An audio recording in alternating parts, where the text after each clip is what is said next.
Bonjour Jacques. Bonjour. Bienvenue sur InPower. Merci. Je suis ravie de vous recevoir. J'ai hâte d'en savoir plus sur vous et sur votre parcours. Et la première question que je pose à tous mes invités, c'est de se présenter de la façon dont ils le souhaitent. Je suis fils de pub. Tout est dit. Fils de pub. Pourquoi fils de pub? Qu'est-ce que vous entendez par là? Fils de pub, ça a été mon premier livre, ou un de mes tout premiers livres. C'est un amoureux de la publicité, qui épouse la publicité, et qui fait beaucoup d'enfants. Et les enfants, ce sont des campagnes de pub qu'il fait et qui se promènent dans le monde. Et à la fin, il a une très, très, très grande famille. Et comme moi, ça fait maintenant 65 ans que je suis dans la publicité, j'ai dans le monde entier des enfants comme ça qui m'attendent quand je suis dans les pays. C'est pas mal, c'est sûr. Tout le monde n'a pas la chance d'avoir des enfants partout dans le monde. Pourtant, je sais que vous n'avez pas commencé par ce domaine de la publicité. Quand est-ce que cet amour de la publicité est né? Et quand est-ce que vous en avez pris conscience? Parce que si je ne me trompe pas, vous avez commencé par être pharmacien. Donc est-ce que vous pouvez nous raconter peut-être votre première vie, ce qui a fait que vous êtes que vous êtes orienté d'abord vers des études de pharmacie, et comment s'est opéré le changement? C'est une longue histoire, parce qu'il faut l'apprendre à la base. Allez-y, on a le temps.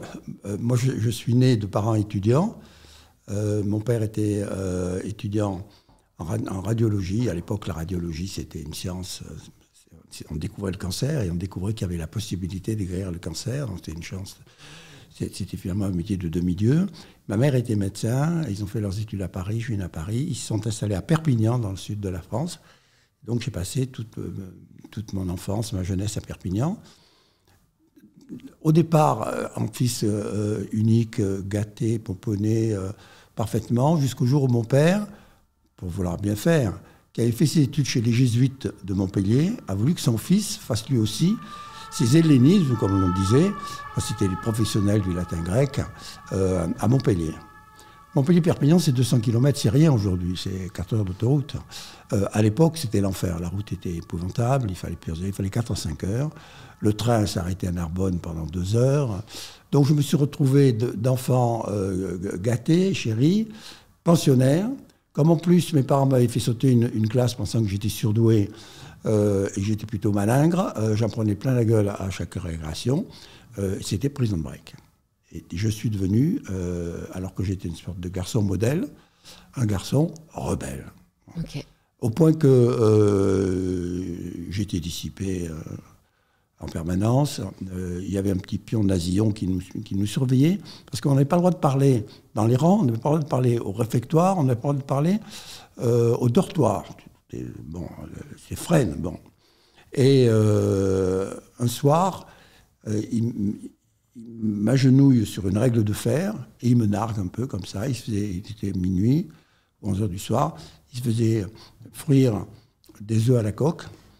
Frire des œufs, pas à la coque, il se faisait frire des œufs.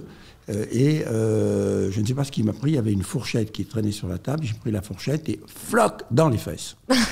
Ah oui, en rebelle, en effet. La fourchette n'était pas rentrée, mais j'ai été viré le lendemain.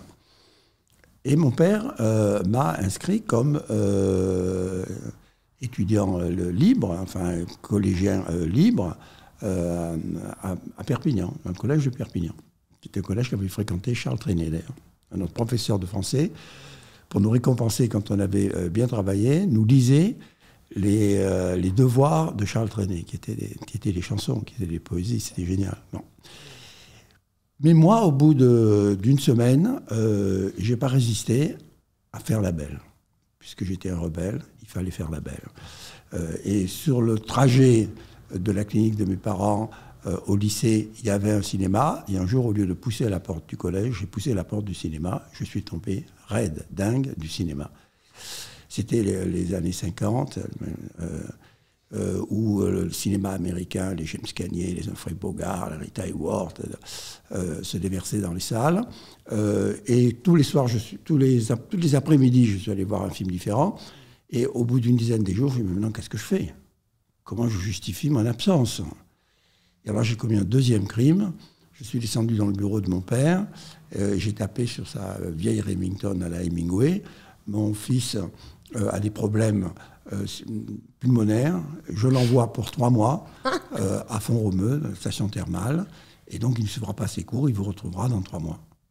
Ah, vous n'aviez pas peur, hein? J'ai pas peur, mais j'en ai pris plein la gueule, parce que j'étais tôlard en cavale. Il fallait que je me lève tous les matins, évidemment, et que je quitte la maison à 8 heures.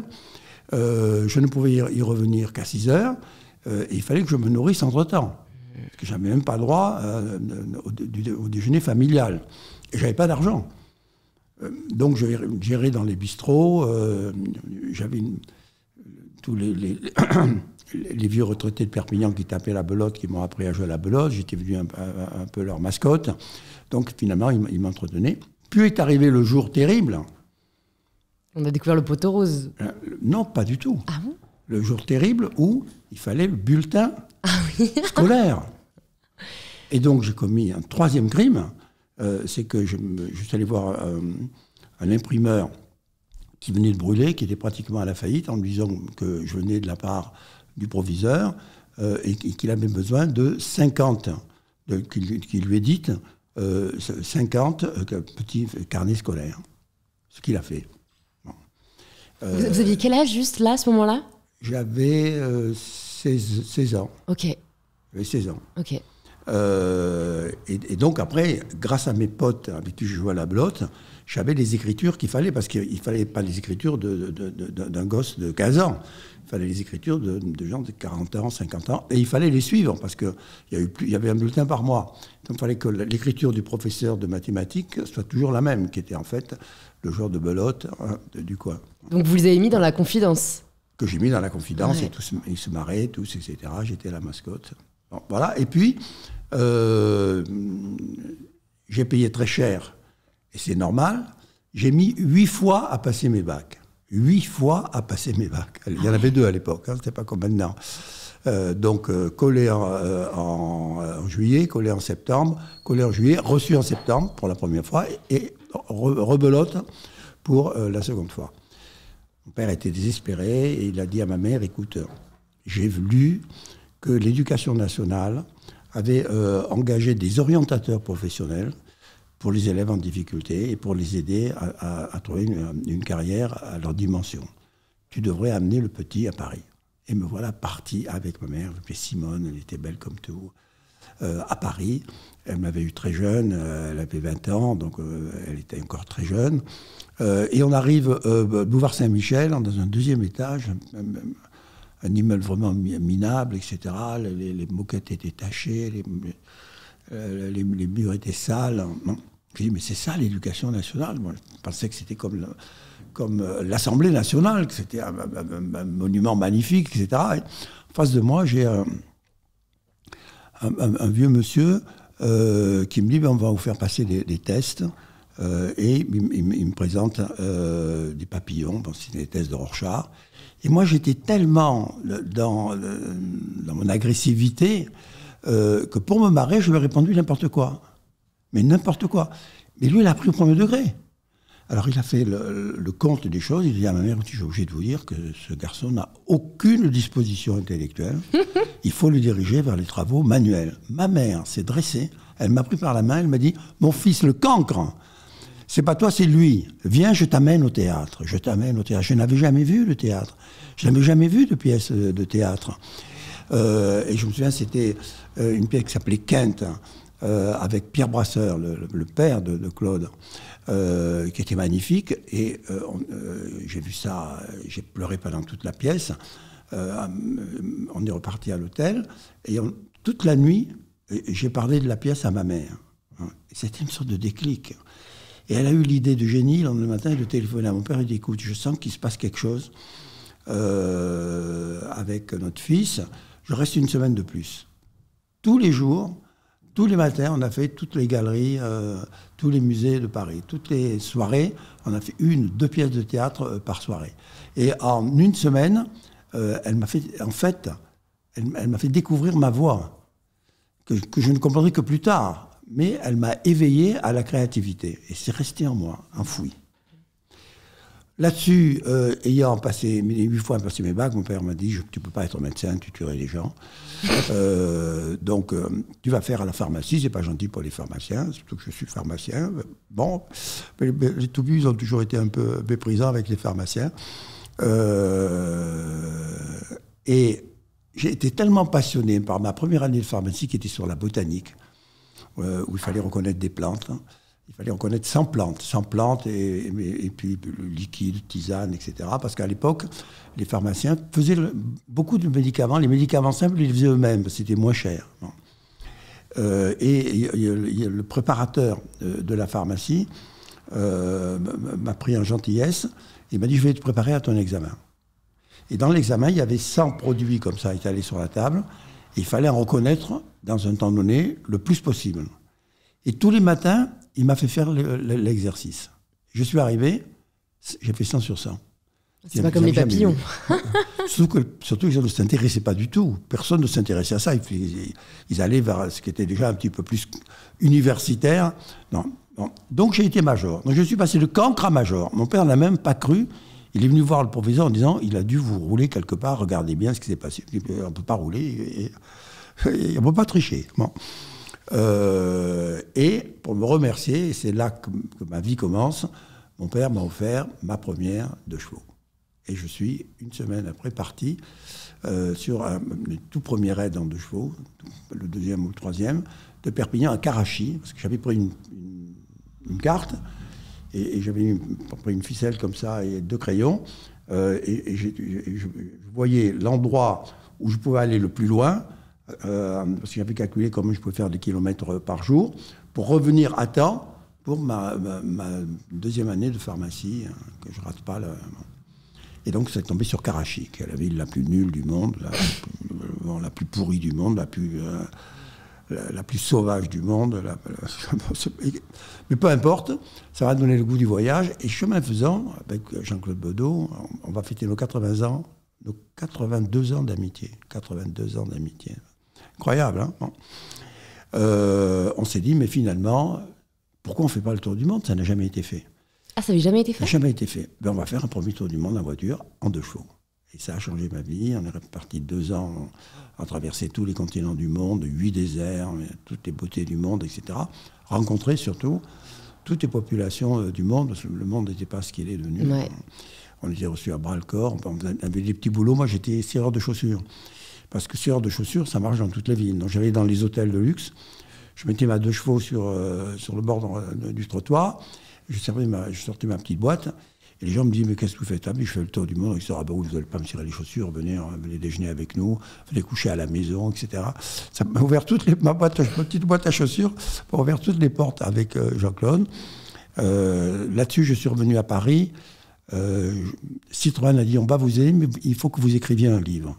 Mais du coup, là, vous aviez arrêté vos études de pharmacie à ce moment-là, quand vous décidez de faire un tour du monde? Alors je suis revenu en France, j'ai fini mes études de pharmacie. Okay. Et oui, j'ai sauté un cran dans l'histoire. Et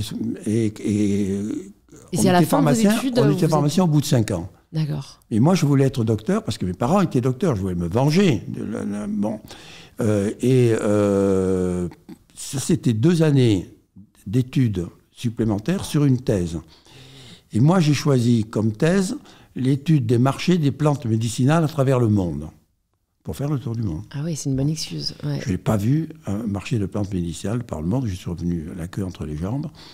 Et le professeur m'a dit, mais écoutez, c'est quand même formidable ce que vous avez fait, puis c'est très bien pour la faculté, je vous donne une 2e chance, choisissez un autre sujet de thèse. J'ai choisi le sujet de la thèse de l'officine à l'heure européenne, on ne savait pas ce qu'était que l'Europe à l'époque. Et donc là, j'ai eu une double mention très bien, etc. Et je suis parti à Paris pour rentabiliser le voyage. Et les gens de Citroën qui m'ont su m'ont dit, il faut que vous écriviez un livre. Je dis, mais je ne suis pas écrivain, je ne sais pas écrire, mais on vous aidera, etc. Et effectivement, toute la journée, j'ai écrit. Le soir, je voyais Jacques Vaughan-Ségis, qui était le patron à l'époque de Citroën, des relations presse, et qui me dirigeait, qui me corrigeait des choses, qui m'a appris à écrire. Je ne le remercierai jamais assez, parce que j'en suis à mon 36e livre. Et le premier m'a fait rentrer à Paris Match, parce que le patron de l'époque, Prouveau, qui était le propriétaire du journal, comme par hasard, avait feuilleté mon livre, et avait dit, mais nous, on a des reporters qui font leur reportage dans des hôtels 5 étoiles, et eux, c'est deux petits globetrotters qui, eux, ont fait le tour du monde à la Belle Étoile. Puisque nous, on n'avait même pas de tente, on dormait dehors. Bon. Ils m'ont engagé. Baudot n'a pas pu me suivre Paris Match parce qu'il partait au service militaire. On est allé juste au bout. Mais moi, comme j'étais pharmacien, j'avais 2 ans de plus de surcitaire. Et donc, j'ai pu pendant 2 ans rentabiliser le voyage, faire mes premiers mètres de journaliste chez Match, puis chez François. Entre-temps, je suis parti faire la guerre, comme reporter de guerre. Et dans ma chambrée, il y avait Juste Jacquin, le réalisateur et le grand photographe, le réalisateur d'Emmanuel. Il y avait Philippe Labro, qui était à l'époque le grand journaliste vedette de François. Il y avait Francis Weber, le cinéaste, et il y avait Depardon, le photographe. Et donc, à tous les 5, on a fait le grand journal militaire, qui était une sorte de Paris Match militaire, qui s'appelait TAM. C'est là que j'ai appris mon métier. Est arrivé 30 ans, Pierre Lazareff, pour mes 30 ans, m'a invité à déjeuner, je ne sais plus, dans un restaurant sur les Champs-Élysées, je crois que c'était le Fouquet's. Et il m'a dit, bon, maintenant, qu'est-ce que tu veux faire de ta vie? Je lui ai dit, moi, je veux créer mon journal. Maintenant que je sais faire un journal. Il m'a dit, mais tu es fou. Mais donc là, je vous interromps, mais je me dis, vous avez juste mis de côté vos années de pharmacie, vous vous êtes dit, bon, c'est sympathique, mais maintenant qu'en fait, j'ai peut-être pris ma revanche, en vrai, je veux écrire, quoi. Vous avez eu cette prise de conscience? Oui, moi, quand Prouveau a demandé à son secrétaire général de me recevoir pour m'engager, il m'a dit, mais qu'est-ce que tu fais? Je lui ai dit, mais moi, dans 3 mois, je suis à Perpignan. Mon père est en train de prendre des parts dans la pharmacie du docteur Bobo. Et bien moi, je suis le pharmacien Bobo de Perpignan. Et j'étais fiancé à l'époque, c'était mon premier flirt, avec la fille du marchand de chaussures huppé de la ville, qui s'appelait Groll, et dont la fille était la grande chanteuse et comédienne Dany, qui est montée à Paris quelques mois plus tard, etc., et qui avait sa carrière à Paris. Donc ma vie était fixée. Et Raymond Caston, qui était le secrétaire général de Prouveau, m'a dit, mais tu es fou, laisse pas passer l'occasion de faire 3 mois de match. C'est formidable, tu vas faire des reportages partout. Puis on ne sait jamais, ça peut te plaire. Et je suis rentré, le soir même, j'étais tombé amoureux de la communication. Je n'ai jamais donc été le docteur Bobo attendu par mes parents. Et d'ailleurs, c'était dramatique pour ma mère. Mon premier livre sur la publicité était « Ne dites pas à ma mère que je suis dans la publicité, elle me croit pianiste dans un bordel ». Parce que pour elle, la publicité, c'était un bordel. Et donc, quand elle me présentait à ses copines, elle disait, je vous présente mon fils, il est docteur en pharmacie. Elle dit, non, maman, je suis publicitaire. Chut, tais-toi, je vais perdre mes copines si tu dis que tu es publicitaire. Tellement à cette époque, c'était les années 50, tellement à cette époque, les Français étaient publiphobes. Ils avaient peur de la publicité. Parce qu'ils disaient, la publicité, ça manipule les gens, on ne sait pas où ça va. Et vous n'avez jamais cru en cette théorie ? Enfin, cette vision des choses, en tout cas, ou est-ce que vous y croyez au début et le fait de rentrer dans ce milieu vous a fait réaliser que ce n'était pas le cas? Moi, je ne savais pas ce que c'était que la publicité. Donc, quand Lazareff m'a dit, mais écoute, surtout ne crée pas un journal, il m'a dit, François va mourir. François tirait à 1 million d'exemplaires. 1 million d'exemplaires.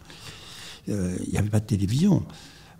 C'était donc l'information. Le seul moyen de s'informer. Il y a de la radio, mais... Ouais. Numéro 1 de l'information. Et donc, il m'a dit, mais toi, tu es fait pour un métier neuf, va dans la publicité. Va dans la publicité. Il m'a même dit, regarde Blunstein, le fondateur de Publicis, il est 10 fois plus riche que moi, il en fait 10 fois moins. Va dans la pub, tu es doué pour ça. Parce que moi, je titrais souvent le journal. Donc, il m'a dit, finalement, tes titres de journaux, c'est des slogans. Mais là, tu le fais pour 3 francs 6 sous, les slogans, tu le fais pour une fortune. Va là où le métier de demain t'attend. Et merci Pierre.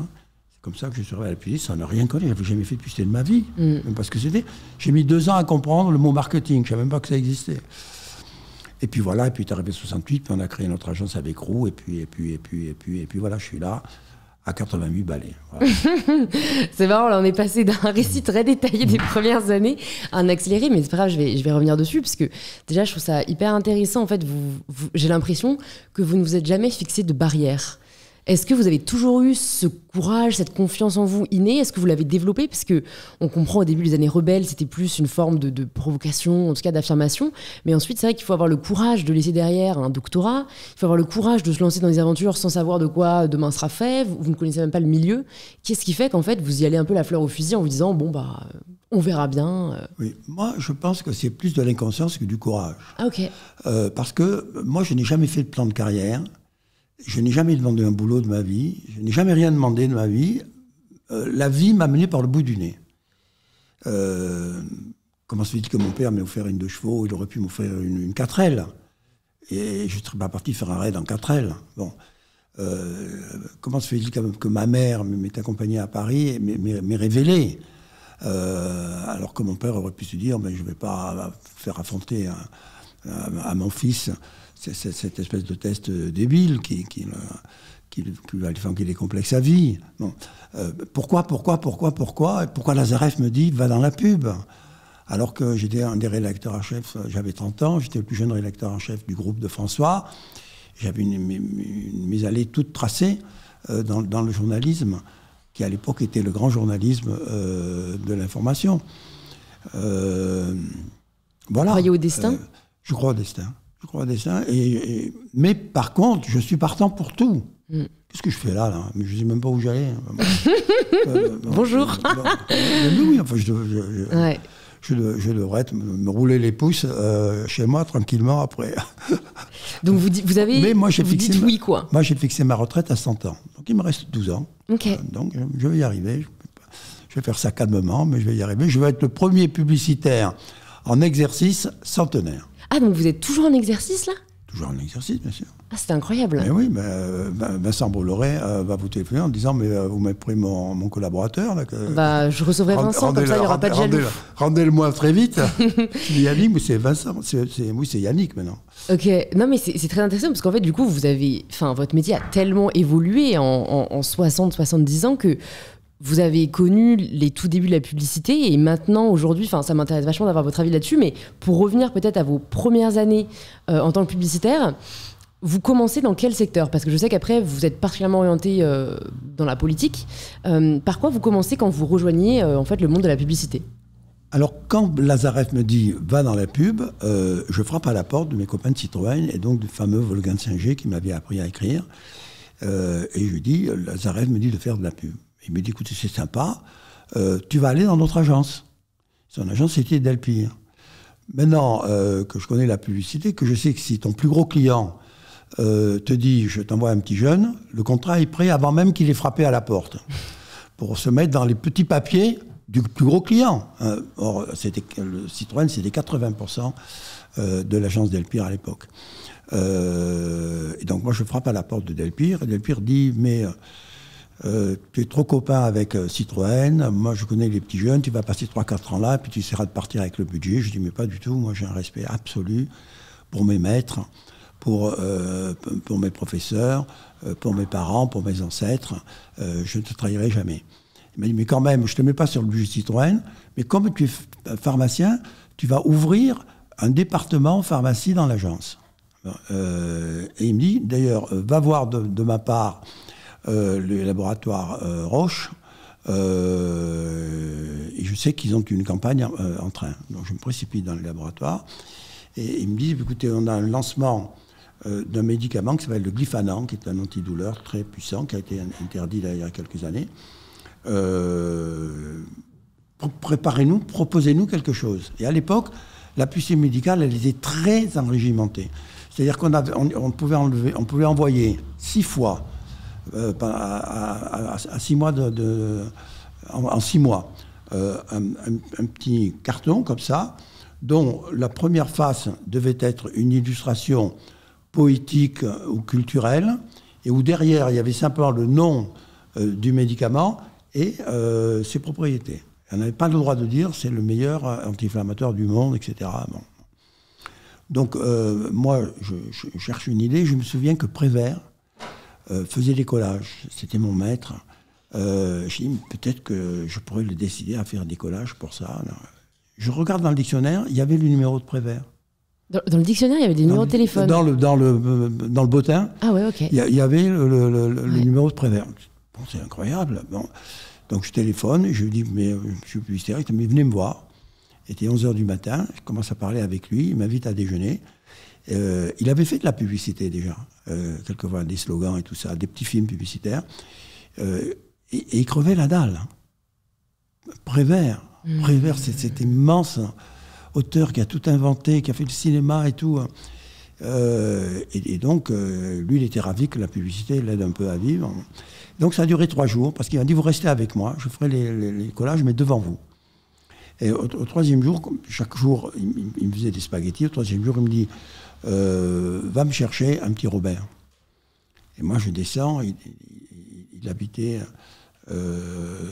sur le toit du Moulin Rouge. Vous voyez les pales du Moulin Rouge qui tournaient comme ça. Et je descends et je dis, mais quand même, c'est lui, le petit Robert. Il n'a pas besoin d'un dictionnaire, c'est pas possible. Hein. Bon, mais je vais à la prairie, je ramène un petit Robert. Et il me dit, mais espèce d'imbécile, c'est un camembert, petit Robert, que je demandais. C'est pas le dictionnaire, j'ai pas besoin du dictionnaire. Voilà. Et puis, 5 ans après, Delpire a décidé de vendre son entreprise pour se consacrer à la photo. Donc, on a proposé de racheter avec Bernard Roux. Et moi, ce qui m'intéressait, c'était le budget Citroën. Pour l'instant, ils avaient le budget Citroën pour la France et pour la Suisse. Mais moi, j'ai dit, le budget, je l'aurai pour le monde. Je l'aurai pour la vie, c'est ma marque. Cette bagnole m'a sauvé la vie, je veux sauver cette marque. Et 5 ans après, quand il a vendu son agence, il a eu 3 propositions. Et la nôtre était la moins disante. Il y a eu une réunion comme ça avec lui, il a dit, écoutez, parce que ces gars-là ne m'a pas piqué le budget, et qu'il a respecté sa parole, c'est vous que je vais choisir, et pas Publicis et les autres qui essayent de me racheter. Ouais. Et finalement, ma réussite tient à ça. Parce que si on n'avait pas, ce jour-là, racheté Citroën, on n'aurait jamais pu, dans les années qui commençaient à arriver, les années 70-80, qui ont été les années du triomphe de la publicité, on n'aurait pas été assez puissant pour devenir la 2e, puis la 1re agence du monde, parce que le fait de reprendre Delpire nous a fait devenir la 2e agence du monde, de France, du monde c'est pour plus tard, la 2e agence de France, et au moment pile où la publicité était le métier roi du moment, et pour arriver à 80, à la première campagne politique de François Mitterrand, que je n'ai pas fait élire, contrairement à ce que racontent tous les journalistes, c'est lui qui m'a sacré petit roi de la publicité, et c'est lui qui, par sa campagne et son talent, est devenu président. Je crois, mais dites-moi si mes souvenirs, ce que je sais est faux parce que je n'étais pas née, mais je crois me souvenir que vous avez accompagné François Mitterrand lors de sa première campagne à laquelle il n'a pas été élu, et qu'ensuite vous l'avez accompagné sur les 2 suivantes où il a été élu puis réélu. Non, tu vas être collé là. Ah bah dites-moi parce que j'avoue, j'admets mes failles. J'ai envie de te gifler publiquement. Ah bah vous êtes à la caméra, vous faites ce que vous voulez. François Mitterrand a été élu président de la République en 1981. Ouais. Il avait déjà échoué 2 fois avant, ouais. Donc 2 fois 14 ans avant et puis 7 ans avant. Mais j'étais pas son publicitaire. Et il n'avait pas de publicitaire. D'accord. C'est pour ça d'ailleurs qu'il a échoué, parce qu'il a échoué contre Giscard de très peu. Ouais. De très peu, d'1,5 point ou 2 points, etc. Et donc c'est pour la 3e campagne que vous l'avez accompagné. Et moi j'ai fait la campagne de 81, ouais. Qui a duré 7 ans, la campagne de 88, qui a été la dernière, puisqu'il a fait 14 ans, qui était la génération Mitterrand. La plus belle campagne que la France Tranquille, mais la France Tranquille, elle a marqué les esprits.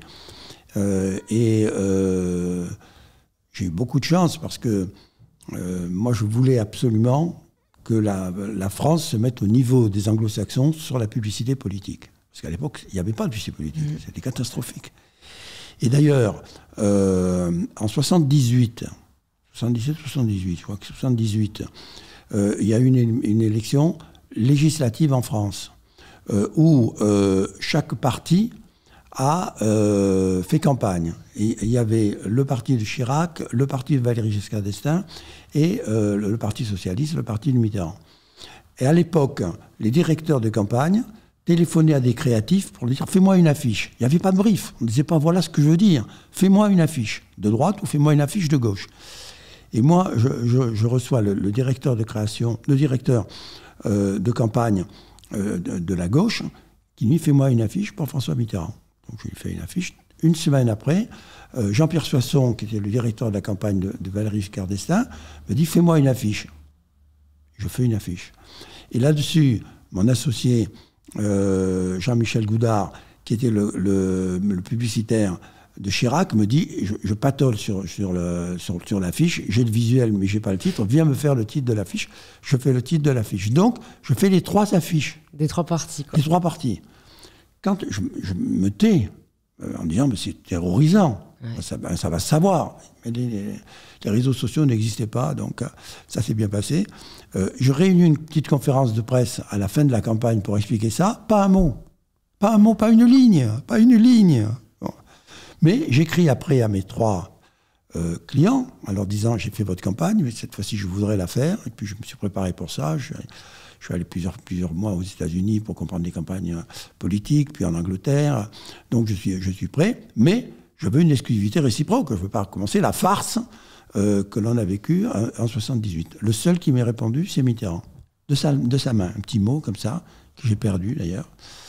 Il me dit si vous êtes libre aujourd'hui à déjeuner, rendez-vous à 1h à telle adresse. Je vais à telle adresse, c'est un petit restaurant, je lève les yeux, le Pactole. Ben, j'ai dit voilà, c'est mon jour de gloire. Je me demandais, mais vous avez répondu à la question en parlant de cette expérience, si vous choisissiez uniquement des campagnes en adéquation avec vos idées, vos valeurs, mais en fait, bon, je comprends qu'en fait, c'est plus le challenge créatif qui vous intéresse parce que vous avez fait les affiches des 3 parties. Et donc en fait, ma question, c'est comment vous parvenez à faire ressentir l'émotion, enfin comment vous arrivez à toucher les gens en fait, parce que c'est ça la force de la publicité, sans même forcément vous-même adhérer, parce que à mon avis, vous n'aviez pas forcément les affinités avec les 3 parties. 78, c'est l'exception qui confirme la règle. Je ne connaissais rien à la politique. Moi, j'agissais en créatif, comme ça, c'était simplement une affiche. Aujourd'hui, une affiche, c'est rien. C'est un centième d'une campagne. Mais à l'époque, c'était 10% d'une campagne, il y avait tout le reste.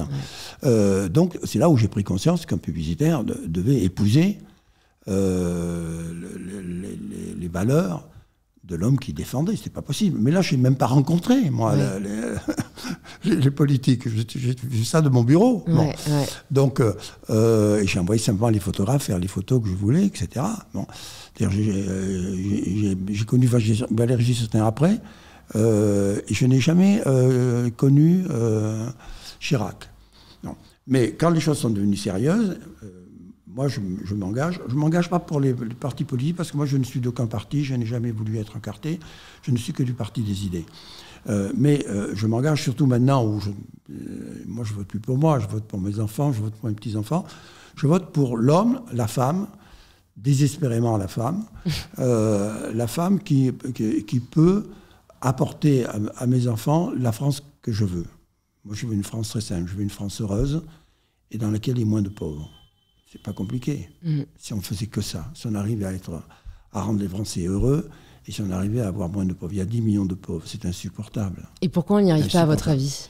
Parce que les politiques se croient obligés de tout réformer en permanence et de consacrer évidemment l'argent qu'il faut à la culture, à Sassi, à Tati, à Tata, etc. Moi, je pense qu'il faudrait, dans un premier temps, tout faire pour élever le niveau de vie des plus déshérités, et qu'à partir de là, on pourrait avancer pour une remise en question complète de la France, parce que sera élu celui qui réussira à faire la grande loi qui est la réforme de l'État et la réforme de l'administration. On est le pays qui est le plus administré du monde, on a le plus d'administrateurs intermittents, qui est le plus imposé du monde, qui est le plus encarté du monde, qui est le plus assisté du monde, et qui est le plus imposé du monde. Et ça ne peut pas durer comme ça. Vous avez oublié les plus contestataires du monde, et c'est à mon avis ce qui rend... Et les plus contestataires du monde. C'est ce qui rend une réforme complète de l'État très difficile en fait, parce que mais moi déjà, je me dis, déjà à chaque petite fois on tombe dans la rue. D'essayer de sortir le plus possible de la misère et d'essayer de sauver la planète. On ne ferait que ces deux. On aurait un homme ou une femme, c'est d'ailleurs plus une femme qui serait capable de faire ça qu'un homme, dont la campagne ne serait que ça. Je suis persuadé qu'elle pourrait réussir et que surtout elle pourrait infléchir la pente de la France. Et c'est intéressant parce que d'après ce que vous dites, et vous l'avez vous-même dit, vous appartenez au parti des idées, donc c'est avant tout les idées d'une personne qui vont vous faire adhérer ou qui vont vous donner envie de voter pour elle. Et pourtant, vous avez beaucoup fait les campagnes d'une personne. Comment est-ce que pour vous, il faut d'abord adhérer à la personne pour ensuite adhérer aux idées? Et pourquoi vous n'avez pas choisi peut-être de faire des campagnes plus par rapport aux idées qu'à une personne? Non, c'est un homme qui gagne. C'est pas un parti. On vote pour un homme, pas pour un parti. Pas pour des idées. On vote pour une idée, l'idée qu'il propose à la France, pas pour une idéologie. Pas pour le socialisme, les gens ne savent pas ce que ça veut dire, etc. L'ensemble, ils savent très bien que c'est la gauche, mais on ne peut pas plus loin. Il ne faut jamais oublier que 10% des gens qui votent quittent le dimanche matin du vote leur appartement pour aller voter, sans savoir pour qui ils vont voter. Ils sont de droite, ils sont de gauche, et c'est quand ils arrivent qu'ils choisissent. C'est comme ça que Jospin a perdu. Jospin a perdu le dimanche matin, dans les gens qui se sont levés, ils ne savaient pas très bien pour qui ils allaient voter, et qui a fait l'erreur de ne pas nommer Jospin président, parce que ça aurait été un très grand président, et à partir de là, nous, on n'a eu que des présidents d'opérette, à part Sarkozy. Donc pour vous, pour les campagnes que vous meniez auprès, en fait c'est principalement auprès de Mitterrand, comment vous faisiez en sorte de toucher les gens, de leur montrer le potentiel de cette personne? Qu'est-ce qui a fait que lors de la campagne où vous l'avez accompagné, vous pensez il a été élu et il est devenu le président de la France? Mais parce que il avait les valeurs auxquelles je crois, il était de gauche. Donc évidemment, il a les valeurs de lutter avant tout contre la pauvreté et contre la misère. Et après, il était pour la libération. Il ne faut pas oublier qu'il a libéré les radios. Les radios étaient des radios d'État. Il a libéré les télévisions. Les télévisions étaient des télévisions d'État. Il a libéré les mœurs. Il a interdit la peine de mort. 75% des Français étaient pour la peine de mort. Et je me souviens que quand je le préparais pour sa première émission, à un moment donné, il me dit, alors c'est là que je vais placer ma tirade sur la peine de mort. Je dis, mais qu'est-ce que vous voulez raconter sur la peine de mort? Il dit, je veux abolir la peine de mort. Je dis, on ne peut pas faire ça. On est à 47% dans les sondages, même 46%. On est en train de perdre. Et 75% des Français sont pour la peine de mort. Il s'est levé, blanc de colère. Il m'a dit, c'est pas un petit publicitaire de merde qui va me dicter ce que j'ai à dire aux Français. Je leur dirai et je leur vendrai, parce que mon septennat, ce sera d'abord celui de l'humanité et du cœur. Donc finalement, il était tout ce que je pensais. Certainement qu'il m'a influencé aussi. Et à vos yeux, est-ce qu'un bon publicitaire doit justement adhérer aux valeurs, aux idées de la personne, du produit, du service qu'il défend? Parce qu'aujourd'hui, j'ai l'impression qu'ils n'ont pas vraiment le choix, en fait. Pour moi, c'est fondamental. Je ne ferai jamais la campagne de Zemmour, je ne ferai jamais la campagne de Marine Le Pen. Mais je comprends que d'autres veuillent le faire. Mais il y en a même qui le font sans partager leurs valeurs. Mais ce n'est pas pour moi des vrais publicitaires. Moi, ça va bien plus loin que ça. J'épouse mes marques. Moi, j'aime mes marques d'amour. Mais c'est dingue parce que quand on pense à toutes les campagnes que vous avez faites, en fait, à chaque fois, vous refusiez les produits ou les services qui n'étaient pas en adéquation avec vos valeurs et vous avez uniquement choisi celles... Oui, mais parce surtout dans les campagnes... La pub, il y a un peu cette idée on veut juste faire vendre, c'est pas forcément pour sublimer ou pour défendre un produit et une marque, quoi. Oui, surtout dans les campagnes politiques. Parce que dans les campagnes politiques, moi j'avais 3 règles. C'est de voter pour, avant tout, personne qui ne soit pas un dictateur, mais qui soit un républicain et un démocrate. Deuxièmement, qui veulent faire avancer son pays. Et troisièmement, qu'il soit un homme du futur et pas un homme du passé. Et c'était ces 3 règles. J'ai été très souvent appelé par des dictateurs de droite et de gauche. J'ai toujours refusé de faire leur campagne. Je me souviens que le président libyen m'avait envoyé son ambassadeur en France en me proposant un contrat sur 10 ans d'1 million de dollars par an et en plus payé en Suisse, c'est-à-dire sans impôt. Alors, la double faute. Je lui ai écrit une lettre très pensée et très forte pour lui expliquer pourquoi je ne pouvais pas travailler pour un dictateur. Et comment vous vous êtes formé, si je puis dire, au monde de la publicité que vous ne connaissiez pas, et comment vous avez continué à vous former, à vous améliorer? Parce qu'en plus, quand on a connu votre succès, on peut se dire qu'on se repose sur ses acquis, mais vous le montrez bien aujourd'hui, en fait, vous ne cessez de vous adapter. Comment vous faites pour continuer en fait, à vous améliorer et à ne pas vous dire que vous avez atteint le niveau que vous voulez atteindre? Moi, je suis créatif. Ce qui a énormément bougé dans la publicité, ce sont les médias. Et c'est le marketing. La créativité, elle n'a pas bougé. Parce que moi, j'ai cherché pendant 65 ans la définition de mon métier. Je n'ai trouvé qu'une question. Posez à un annonceur la question suivante. Que devient la neige lorsqu'elle fond? Il vous répondra de l'eau. De l'eau. Voilà. Une réponse d'annonceur. Incolore, inodore, sans saveur, nulle. Pas pour moi. Pas pour un créatif. Pour moi, quand la neige fond, elle devient le printemps. C'est ça mon métier. Et bien savoir que la publicité, ça se résume à un mot. La publicité, c'est d'avoir une idée. Et c'est cette idée qui doit faire sens et qui va porter la campagne et qui va porter la marque et la faire aller plus haut, plus vite, plus loin. Mais les idées sont comme les spermatozoïdes. Il y en a des millions, il n'y en a qu'un qui franchit les petites difficultés de la vie, qui crée un petit bébé idée. Moi, mon métier, c'est de créer ce petit bébé idée, mais qui fasse sens. Et plus que ça, qu'il y ait des possibilités de ne plus jamais mourir. Parce que Dieu nous a créés à son image, avec un petit défaut de fabrication. Lui s'est créé immortel, et nous sommes mortels. Mais les publicitaires et les annonceurs, ensemble, peuvent créer l'immortalité. Car, si vous regardez bien, l'an dernier, on a fêté les 100 ans de publicité Citroën. Moi, j'en occupe 60 dans les 100 ans. Mais Citroën n'a pas 100 ans. Citroën a 20 ans. Il a l'âge de ma 2 chevaux quand je partais faire le tour du monde. Il a l'âge de toutes mes pubs que j'ai faites pour Citroën, que je continue de faire pour Citroën. Et dans 200 ans, il aura encore 20 ans. Et dans 300 ans, il aura 20 ans. Coca-Cola va fêter ses 35 ans, mais il a 12 ans.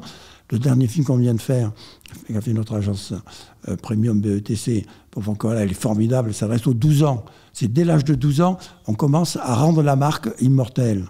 Et ça me rappelle d'ailleurs une histoire de Mitterrand. Un jour, François Mitterrand m'appelle et me dit, Séguéla, est-ce que vous êtes libre à déjeuner? Monsieur le Président, j'arrive. Bon. C'était quelques semaines après son élection. Il me dit, écoutez, vous m'avez fait un très beau cadeau, puisque vous m'avez offert ma campagne, et moi j'ai voulu que la campagne soit gratuite. Bon, les affiches, tout ça a été payé par le parti, mais tout ce qui était la partie créative et la partie conseil, je voulais que ce soit gratuit, parce que pour moi c'était un acte d'amour. Je voulais que la France se mette au niveau mondial de la publicité politique, parce que c'est quand même la politique qui gère les choses, et la priver du meilleur moyen de communiquer qu'est la publicité, c'est une imbécilité. C'est qu'elle va commettre d'ailleurs au quart, on en parlera tout à l'heure. Fatalement, je me suis dit que il fallait, et c'est pour ça que quand il m'a invité, il fallait que je trouve le cadeau qu'il pourrait me faire. Hein. Parce qu'il m'a dit, je vais vous faire un cadeau, mais de quoi vous avez envie, etc. Je dis, mais il faut pas que j'ai une idée, je ne peux pas lui dire que j'ai envie d'un stylo ou d'un bouquet de roses. Et donc j'ai dit, écoutez, une semaine après, je l'ai revu, je dis, Président, j'ai trouvé, je voudrais une journée avec le Dalai Lama. Il me dit, c'est là, vous êtes fou. Qu'est-ce que vous voulez faire avec des Dalai Lama? Monsieur le Président, vous êtes président. Ben, offrez-moi le Dalai Lama. Bon, monsieur Guélard, que je vous raconte, bon, allez retourner chez vous et puis trouvez-moi une idée qui soit un peu moins stupide. Un an après, je reçois un coup de fil de sa secrétaire, Marie-Claire Papeguet, qui dit « Le président a un dîner ce soir, il aimerait que vous soyez là avec Sophie, ma femme. » J'arrive à 20h à l'Élysée, Daniel Mitterrand, Sophie, moi, une chaise vide. 5 minutes, 10 minutes, 15 minutes, arrive le Dalai Lama. Et comme pour se faire excuser, il regarde Mitterrand dans les yeux, il lui dit « Est-ce que vous connaissez la dernière fable tibétaine ?» C'est un vieux moine qui donne son premier cours de philosophie à un jeune disciple. Et qui lui dit « Écoute-moi et réponds bien. Mais écoute-moi et réfléchis. Quel est l'envers du noir ? Le blanc, dit jeune. Non, non, lui dit le vieux bonze. Il n'a pas réfléchi. C'est la bonne réponse, mais réfléchis. Deuxième question. Quel est l'envers du jour ? Là, le jeune disciple réfléchit pendant 5 minutes et lui maître. L'inverse du jour, c'est la nuit. Bravo, tu as réfléchi, c'est la bonne réponse. Troisième question, quel est l'envers de la vie ? Et le jeune disciple réfléchit, dit, maître, c'est la mort. Pas du tout, lui dit le vieux bonze, tu n'as rien compris. L'envers de la vie, c'est la naissance. Ça, c'est la définition de la publicité, c'est la définition de l'immortalité de la publicité. 75% des marques que j'ai eues, et j'en ai créé une dizaine au XXe siècle, sont mortes avec le siècle. 75% des marques que tu pratiques aujourd'hui, qui sont là, qui nous entourent, vont mourir avec le siècle. Donc mon métier à moi de publicitaire, c'est pas simplement de vendre des bagnoles, de vendre des pots de yaourt ou de vendre des lessives. Ça fait partie du métier, c'est la première chose, mais c'est de les rendre immortelles. Et comment on peut rendre immortelle une marque ? Ben, en la dotant de la seule immortalité sur Terre. Quelle est la seule immortalité sur Terre ? L'âme. Mon métier, c'est de vendre des produits, de leur donner du sens, mais de donner une âme aux marques. Et Citroën a une âme, qui n'est pas vrai des Suzuki. Suzuki doit avoir une âme pour leur pays d'origine. Mais Citroën, c'est André Citroën qui a tout inventé de la publicité, qui a tout inventé de la voiture. Moi, j'ai fait vivre ça toute ma vie, etc. Et c'est la marque qui est la marque dans le cœur des Français. Comment donner... Et qui sera dans 100 ans, dans 200 ans, 300 ans, si les publicitaires qui prennent le relais continuent à donner l'immortalité à la marque. Et comment donner une âme à une marque ? Ben, il faut lui donner une âme en ayant de grandes idées. Le problème, c'est que la pourquoi publicité, autant de marques n'ont pas d'âme, en fait ? Quand on a une grande idée, on l'amène à un client. Et généralement, sauf si c'est un grand client, etc., qui a l'esprit de la publicité, il a peur de l'idée, parce que les grandes idées font peur. Et il prononce le pire mot du vocabulaire publicitaire, on va tester. Un peu moins de tests, un peu plus de testicules. C'est là, tu parlais de courage. Vous dites quoi pour les femmes, alors ? C'est pareil. Tu peux parler de courage. Il faut du courage. Bon. Et c'est ce courage qui finit par faire la différence. Et quand vous avez une marque qui, en permanence, veut mettre de la culture, du romantisme, de la différence, de l'étonnement, elle finit peu à peu par se construire une âme. Un jour, Cocteau a rencontré Diaghilev à l'opéra. Et il lui a dit, quelle est la définition de ton art ? Diaghilev a réfléchi, a dit, étonne-moi. Ah non, lui a dit Cocteau, étonne-moi, c'est la définition de mon art à moi. C'est la définition de la poésie. Et je dis, mais au musée, Cocteau, au musée Diaghilev, cette définition, c'est la définition de mon art à moi. C'est la définition de la publicité. On est là pour étonner. Et c'est cet étonnement permanent d'une marque qui fait que, peu à peu, elle se construit une âme, une personnalité.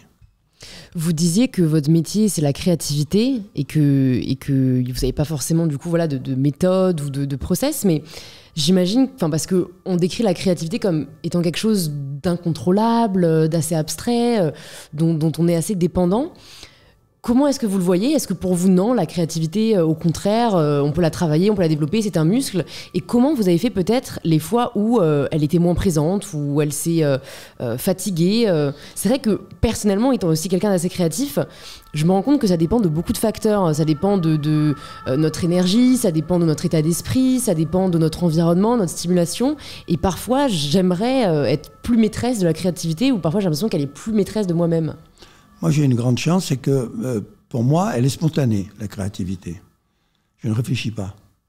D'ailleurs, c'est pour ça que j'ai dit beaucoup de bêtises dans ma vie, et fait beaucoup de bêtises dans ma vie. Je réfléchis après avoir dit. C'est-à-dire, c'est le verbe qui l'emporte. Une tête bien faite, elle réfléchit, après, elle ne se trompe pas de verbe. Moi, je dis n'importe quoi, et ça devient une idée, où ça devient une horreur, etc.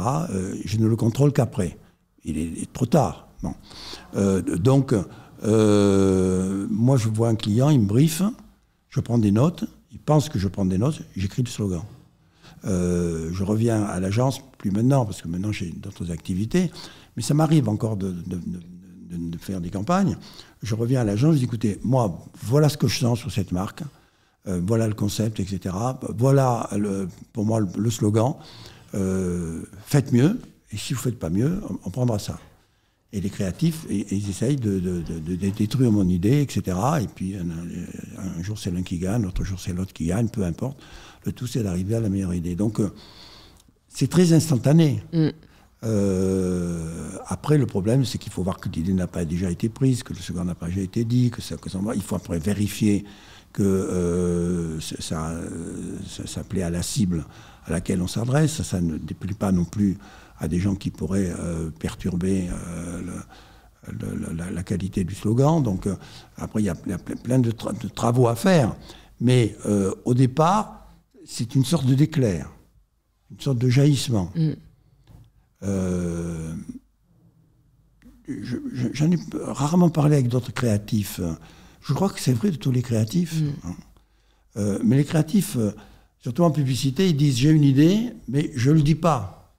Parce que sinon, on va dire que ce n'est pas la peine de le payer. Il faut le payer à l'heure et pas le payer à l'année. Puisqu'en une heure, il nous a donné la bonne idée. Donc, je crois qu'eux aussi, ils vont très vite. Après, c'est une gymnastique. Donc, moi, quand je vois un client, évidemment, j'ai beaucoup travaillé en amont. Je ne vais pas travailler en aval, mais j'ai beaucoup travaillé en amont. C'est-à-dire que j'ai regardé son histoire, son historique, dans le monde entier, parce que moi j'ai la chance d'avoir ouvert toutes nos agences dans le monde entier. On a 600 agences dans 100 pays, et on est 22 000 Java. Ce n'est pas une petite chose. C'est toute cette force-là que je mets à la disposition de nos clients.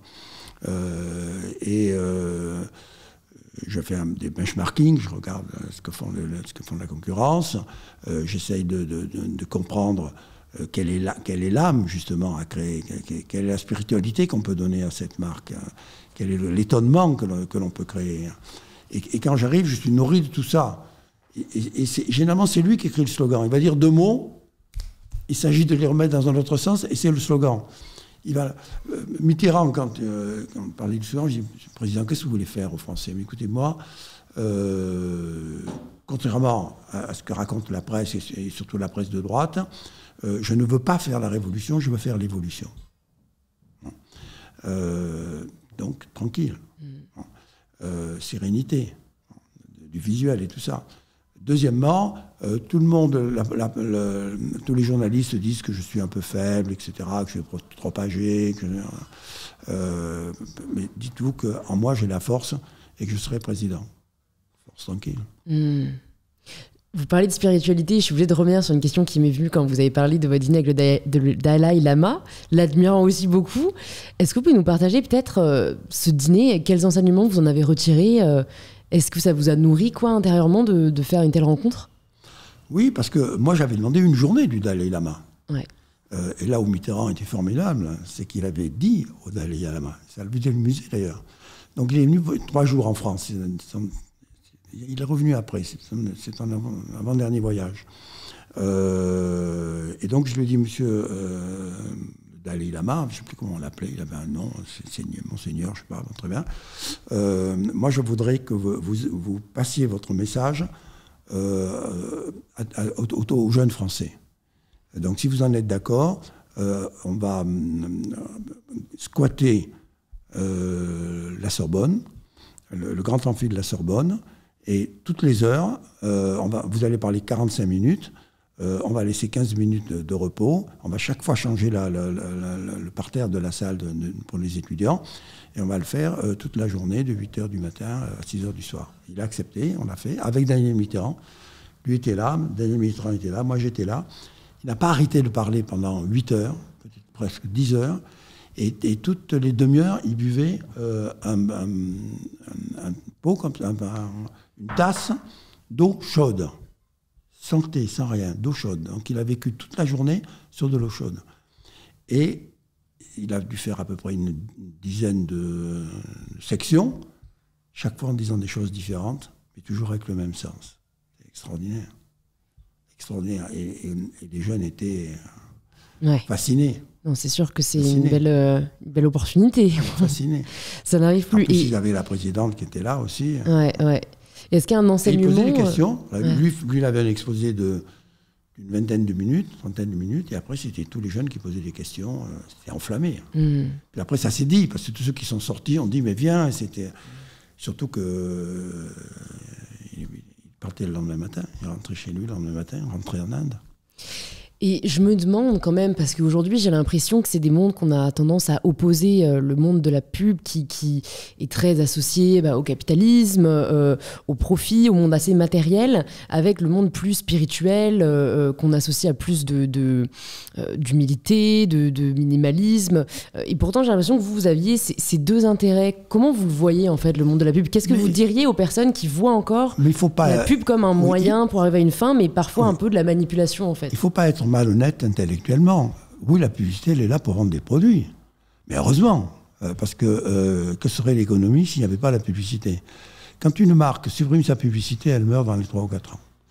Il y a quelques marques qui existent. Apple existe sans jamais fait publicité. Pas Apple, mais les GAFA, ils commencent à faire la publicité depuis 1 an ou 2 ans. Ouais, c'est vrai. Mais ils ont réussi. Quand on voit M. Tesla, il n'a jamais fait une annonce de pub, et c'est lui qui vend le plus de voitures dans le monde aujourd'hui. Enfin, pas le plus de voitures, mais qui en vend pour le plus cher. C'est qu'il a la plus grande capitalisation boursière. Il a la même capitalisation boursière que toutes les autres marques de voitures réunies. Bon, et il n'a pas fait de publicité, donc il y a les exceptions qui confirment la règle. Mais la publicité, c'est un moyen économique d'accélérer la consommation, en sachant qu'aujourd'hui, par bonheur, le consommateur a pris le pouvoir et il exige que la consommation soit une certaine déconsommation pour tenir compte des impositions de la nature, des impositions économiques, des impositions de tous les côtés, etc. Et c'est lui qui nous oblige à nous réguler et à nous mettre sur les rails des attentes, des valeurs et des possibilités du moment. Mais ça n'empêche pas que lorsqu'arrive la créativité, ce qui est le génie français, quel dommage, il l'a très bien dit, notre politique éreintée par tout le monde, dans sa petite vidéo qu'il a faite pour se présenter, Zemmour a dit en 10 lignes tout ce qu'était le romantisme français, la littérature française, la qualité française, etc. Quel dommage qu'il l'applique après à l'envers. Mais c'est cette partie de la France-là qu'il faut appliquer à nos marques. Et vous disiez tout à l'heure que en effet, du coup, aujourd'hui, il n'y avait plus de campagne publicitaire politique. Est-ce que vous n'avez pas l'impression quand même... Si, il y en a. Voilà, c'est ça, il y a une nouvelle forme, j'allais dire. Zemmour en est la preuve. Je pense même que l'on va vers une des campagnes qui sera la plus professionnelle, que l'on n'ait jamais faite. Elle sera professionnelle au niveau de ce qu'il y a le plus important aujourd'hui, parce qu'aujourd'hui, c'est les télévisions. La télévision, elle agit pour 40% à peu près. La presse agit pour 20%, et les médias sociaux agissent pour 30%, voire 40%. Donc, évidemment, les instruments se multiplient et la campagne va être extrêmement professionnelle, au niveau d'abord du numérique, mais au niveau aussi, je l'espère, du marketing et de la poésie. Et l'essai de Zemmour était intéressant. Mais pourquoi il a besoin de sortir en traitant de sale connard le journaliste qui ne lui a pas posé les questions qu'il voulait? Mais qu'est-ce qu'il lui prend de faire un doigt d'honneur aux Français et le lendemain de se déguiser en De Gaulle? Mais pourquoi il ne fait pas ça simplement avec le talent qu'il a et en disant mais on peut parler de politique en citant Ronsard, Dubélé et Malraux. C'est aujourd'hui, personnellement, le problème que j'ai un peu avec une forme de publicité des politiques, c'est que j'ai l'impression que celles et ceux dans l'échiquier politique aujourd'hui qui le font le plus sont les personnes qui ont des idées assez extrêmes et assez radicales, assez néfastes en soi pour la France. Et c'est là où parfois je trouve que la publicité peut pécher, où c'est difficile de faire la part des choses. C'est que une Marine Le Pen qui va vendre des idées juste en parlant, en s'exprimant, en essayant de convaincre, en ayant une certaine image, en fait on va s'arrêter à ça plutôt que d'aller au-delà et justement de regarder les idées. Et je trouve que c'est le risque quand justement on va faire une campagne autour d'une personne plutôt qu'autour qu'un programme, que des idées, parce qu'en fait on devient un petit peu enchanté, envoûté par le charisme. Non, mais la démocratie, c'est d'accepter qu'il y ait des gens qui ne pensent pas comme vous et de les respecter. Donc, c'est ce qui fait quand même le bonheur de la France et le bonheur de toutes les démocraties du monde. Mais après, les gens sont victimes de leurs excès. Si vous regardez Marine Le Pen, elle a été battue par Emmanuel Macron, parce qu'Emmanuel Macron a eu des idées plus fortes, mieux exprimées, parce qu'il a fait une plus belle campagne, parce que il a créé un élan populaire et des jeunes qui sont emparés du pouvoir, et parce que finalement, il l'a écrasé dans un débat où elle n'était pas au niveau. Donc, les choses se mettent en place, et les Français sont pas... Le seul problème aujourd'hui, c'est que on n'a plus d'hommes d'État ou de femmes d'État. Quand Mitterrand était là, Mitterrand un jour m'a dit, vous savez, moi je fais la sortie des écoles. Monsieur le Président, non mais des grandes écoles, ces gars-là. Je vais chercher tous les numéros 1 de l'année et j'essaye de les convaincre à la politique et de les mettre autour de moi. Et d'ailleurs, il avait autour de lui une cinquantaine des plus grandes têtes françaises de l'époque. Bon. Et donc, la moitié ont été ministres, etc. Il y en a même plus de 50 qui ont été ministres. Donc, ça n'exclut pas la hauteur de ton. Mais aujourd'hui, qui peut imaginer Zemmour en face de Poutine et qui lui fait un bras d'honneur ? Mais comment c'est possible ? Il faut quand même se retenir un minimum. Bon. Et Marine Le Pen, d'ailleurs, qui fait une bonne campagne, même si c'est pas ma tasse de thé, qui fait une bonne campagne. Justement, elle fait une bonne campagne parce que Zemmour a pris les extrêmes du Front National dans le comportement, dans les mots, dans les valeurs, et finalement, il revirginise Marine Le Pen, qui tout d'un coup trouve une nouvelle candeur, une nouvelle virginité, un nouvel espace, plus calme, moins agressif, et qui va lui donner une chance d'être en finale. Je voulais quand même vous demander, parce qu'on parle souvent des succès, et c'est très bien d'en parler, c'est très inspirant. Je trouve que parfois, parler aussi des difficultés, des obstacles, ça permet d'humaniser non seulement les personnes, mais les métiers. Est-ce que vous pouvez nous parler peut-être d'une difficulté que vous avez rencontrée, que ce soit lors d'une campagne, que ce soit lors d'un des projets que vous avez menés, et comment vous en êtes sortis ? Parce que la résilience dans tout métier en soi est extrêmement importante. Donc est-ce que vous avez le souvenir d'une campagne qui ne s'est pas passée comme vous voulez ? Écoute, je peux te raconter mon premier flop. Allez-y. Avec Bernard Roux, on crée notre agence, qui à l'époque était Roux Séguéla, en 68. Le slogan du jour, c'était « Sous les pavés, la plage ». Pour moi, c'était « Sous les pavés, la pub ». Et je lis dans le journal du publicitaire du moment une petite annonce qui dit j'ai une marque nationale que je veux rendre internationale. Si vous avez des idées à m'apporter, téléphonez à tel numéro. Je téléphone et je reçois un brief. Il dit écoutez, je vous donne 15 jours et apportez-moi votre proposition dans 15 jours.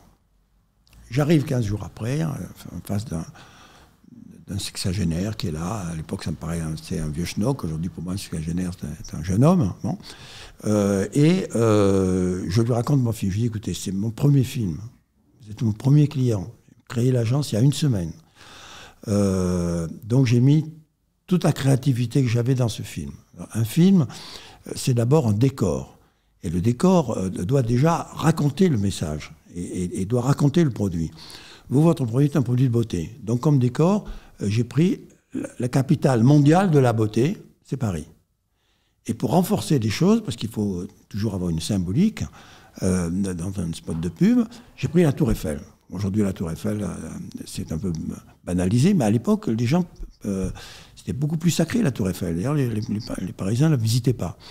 Donc, mon film se passe sous la Tour Eiffel. Premier plan, un homme marche vers la Tour Eiffel. Deuxième plan, qu'est-ce que vous faites quand vous êtes sous la Tour Eiffel? Vous regardez la Tour Eiffel. Deuxième plan, l'homme regarde la Tour Eiffel.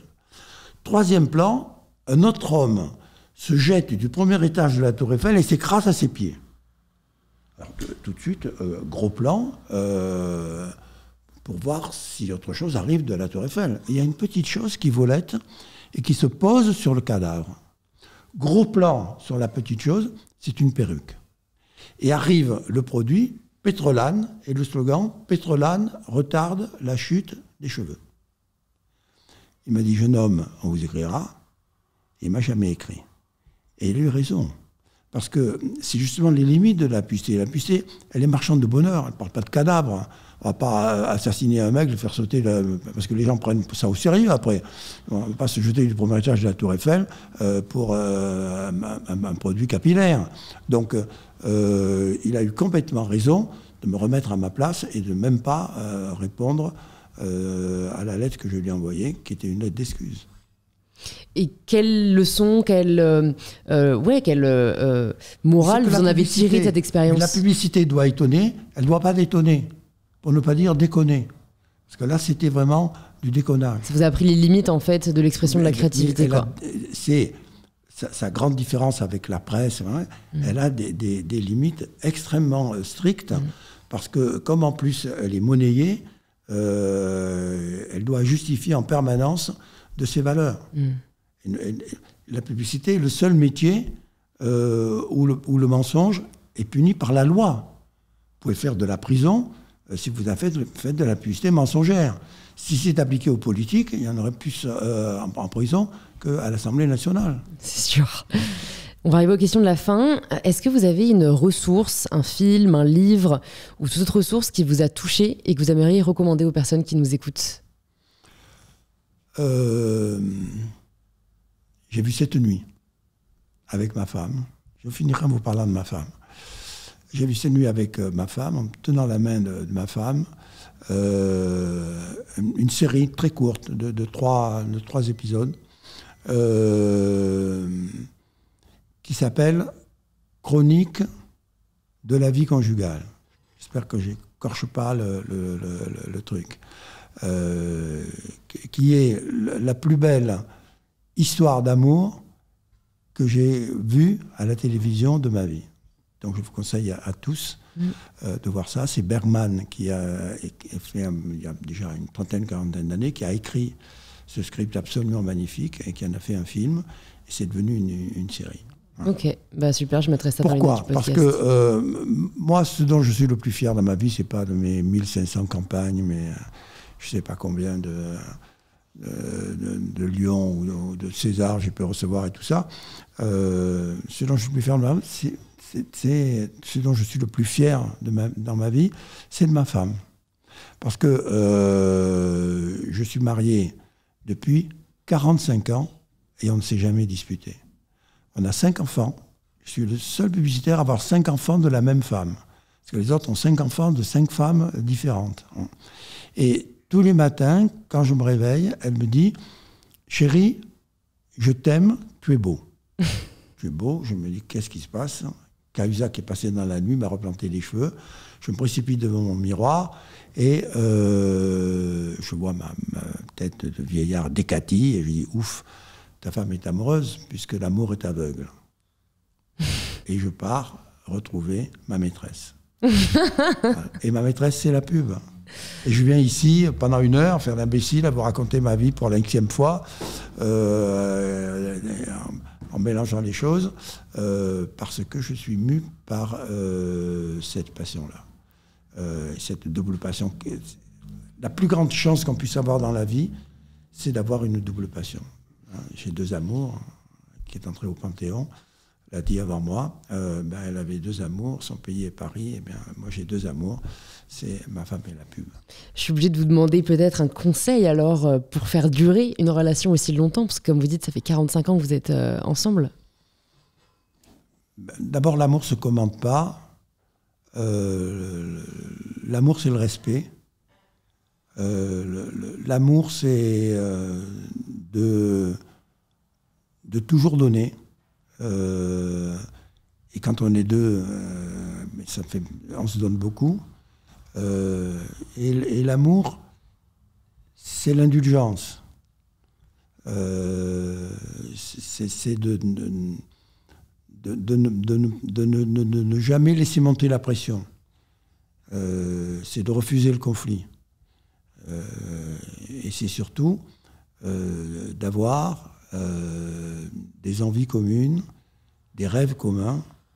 La vieillesse commence lorsque les regrets l'emportent sur les rêves. Moi, je ne cultive que mes rêves, et c'est pour ça que l'amour dure, et je n'ai pas de regrets. Je sais que j'en ai fait des conneries, je sais que j'en ai dit des conneries, en commençant par la Rolex et toutes les autres, etc. Ça ne me touche pas. Oui, c'est une connerie, je me suis même giflé en disant que c'était imbécile, mais ça m'a complètement échappé. C'est-à-dire, je ne sais pas ce que je voulais dire. Je parlais de la Rolex de Sarkozy, moi, ça n'avait rien à voir, peu importe. Mais l'amour dure si l'on n'a jamais de regrets dans un amour, si l'on n'a que des rêves dans un amour. C'est une très belle maxime. Je vais vous poser 2 dernières questions. Mais ça fait 4 fois que c'est les 2 dernières. J'ai trop de choses à vous dire. Ouais. Si vous pouviez entendre quelqu'un au micro de ce podcast, qui est-ce que ce serait ? Si je pouvais entendre quelqu'un au micro de ce podcast, qui est-ce que ce serait ? Carla Bruni. Ok, je note. Et la toute dernière question... C'est de la musique que tu attends. Comment ? C'est de la musique que tu attends. Ah, pas forcément, non. Ouais, Carla Bruni. Ok, très bien. Et la toute dernière question, c'est la question signature de ce podcast. Ça signifie quoi pour vous, prendre le pouvoir de sa vie ? Prendre le... pouvoir de sa vie. J'aime pas le mot pouvoir. D'accord. Pourquoi ? Parce que le pouvoir, c'est la politique.